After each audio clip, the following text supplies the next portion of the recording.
Should my food truck be an LLC? So on Food Truck Freaks today on this podcast, which we will upload to our YouTube channel, we actually want to cover a question we received on Marketing Food Online, which is our other food entrepreneur channel here on YouTube. You definitely check out the links down below. We've got a handful of different food truck entrepreneur channels and food business entrepreneur channels as well. So there's 4 specific types of ways that you can incorporate a business per se, but a food truck always works best if it was an LLC. And I'm going to explain the difference between the actual different types of ways that you can incorporate. So definitely, if this is your first video, hit the subscribe button down below. And of course, the bell notification. Check out all of our new videos here on Food Truck Freaks. We are YouTube's premier food truck entrepreneur channel, bringing you tons of resources to help you get a food truck up and running.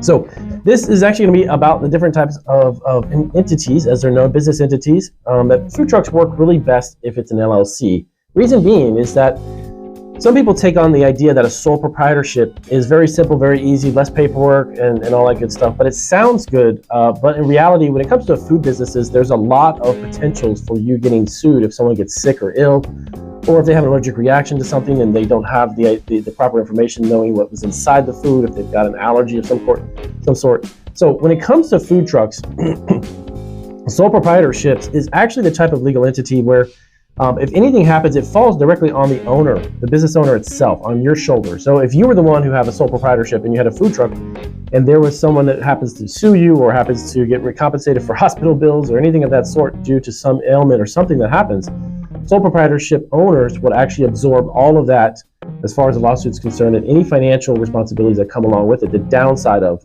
what could potentially happen.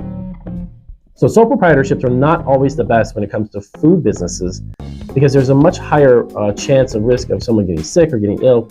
And of course, food trucks have even more potential where you're driving around your business specifically on 4 wheels every day, and you could be getting a car accident, you could be having someone hit you, any type of situation where even some of your equipment on the food truck could go wrong and your employees could get burnt or So sole proprietorships, I would highly not recommend. Of course, I'm not an attorney and not going to give you legal advice, but I personally, as a food entrepreneur myself, I started out as an LLC, never took that on board as far as being a sole proprietorship. And then now we've actually transitioned into 10 or 11 years later, so into an S Corp.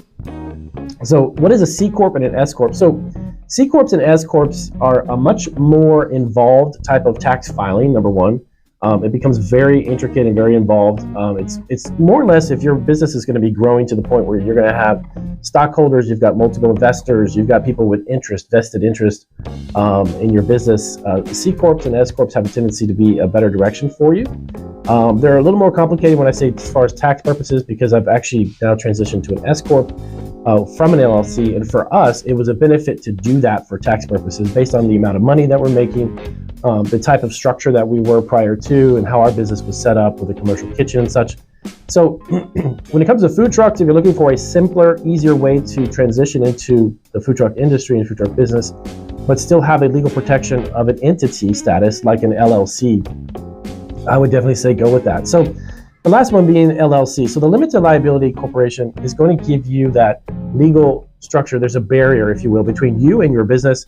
So if you ever happen to have any type of lawsuit or litigation, or if there's an accident with your food truck and such, any of those things, your business entity itself, the LLC, will absorb all that. Meaning that, if Damien had a food truck, I would create an LLC. If someone were to hit my truck or I was the cause of an accident or something, they could sue the food truck business, but not me personally. So as a sole proprietorship, that's what separates the difference between an LLC and sole proprietorship is just that. It's the responsibility that will fall on your shoulders as a food truck owner, and you definitely don't want that to happen because it's just something that it's unnecessary and unneeded. A lot of other businesses that don't sell food or don't have a lower risk, if you will, if you're selling digital downloads or documents online through your website and you want to be a sole proprietorship, that's much different. But food trucks have their own type of potential problems that could arise in food industry, food businesses in general. So an LLC is a much simpler way to form one. If you actually want to learn more about how to even form one or do one yourself, check down below the video in the description section. We have some links to a few websites that you can actually create an LLC for your food truck in a matter of 10 or 15 minutes. But be sure that you do that too, because a lot of times states won't allow you to move forward with the process of licensing and permits and inspections from the health department and so on without having some type of business entity status. So that being like an LLC, or if you decide to go with a C Corp or S Corp, that's your choice. but many of them won't let you move forward without that. Of course, business licenses, there's a lot of other types of licenses and permits that need to be purchased and received before you can move ahead with your food truck business. So an LLC is going to be a limited liability company. It's very simple to form. And at the end of each year, when you file your document, your IRS taxes, your accountant can make it much easier for you when you have an LLC, because it's a very, very simple documentation that takes place. And a lot of times it's actually a pass-through.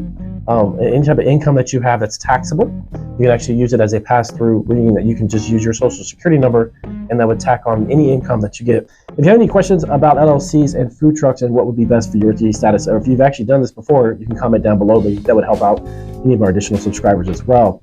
And if you have to, check out these videos here, these additional videos, and they're going to show you a little bit more about sole proprietorships and other legal documents and other perspectives to help you out. And I'll see you guys on our next podcast and our video.